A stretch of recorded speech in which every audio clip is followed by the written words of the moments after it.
শুরু হয়েছে Bangladesh football federation নির্বাচনের ভোট গ্রহণ। এর আগে অনুষ্ঠিত সাধারণ সভা শেষে সম্মিলিত পরিষদ থেকে বার্ষিক রিপোর্ট নিয়ে সন্তোষ প্রকাশ করা হলেও গরমিলের অভিযোগ তুলেছে নির্বাচনে সালাউদ্দিনের প্রতিদ্বন্দ্বী কামরুল আশরাফ পটনের বাঁচাও ফুটবল পরিষদ প্যানেল। ফেডারেশনের নতুন কমিটি নির্বাচন করতে এরই মধ্যে উপস্থিত হয়েছে 134 কাউন্সিলরের প্রায় সকলেই। ভোট গ্রহণ চলবে বিকেল 5টা পর্যন্ত।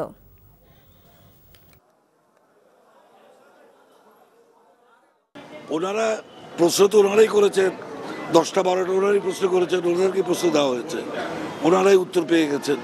সো এজিএম তো একদম ঠান্ডাভাবে শেষ হয়েছে। আমি ধরেন এজিএম এত কিছু করেছি, এত সুন্দর নর্মাল এজিএম আমি কোনদিন দেখিনি। 8 কোটি টাকা ওনাদের কাছে ব্যাংকে পাবে, ওনারা ব্যাংক থেকে 8 কোটি টাকা লোন নিচ্ছে। তো লোন নিতে হলেই মর্গেজ দিতে হয়। কি মর্গেজ দিছে? ফুটবল ফেডারেশনের তো বিল্ডিং ছাড়া মর্গেজ দেওয়ার মতো কিছু নাই। এজিএম মানে তো সব কিছু অনুমোদন করা, ঠিক না? আপনার যদি এই লাইবিলিটিস অনুমোদন করে দেন, পরের কি ব্যবস্থা করার রাস্তা আছে? বাজেট পাস করার পরে ব্যবস্থা আছে।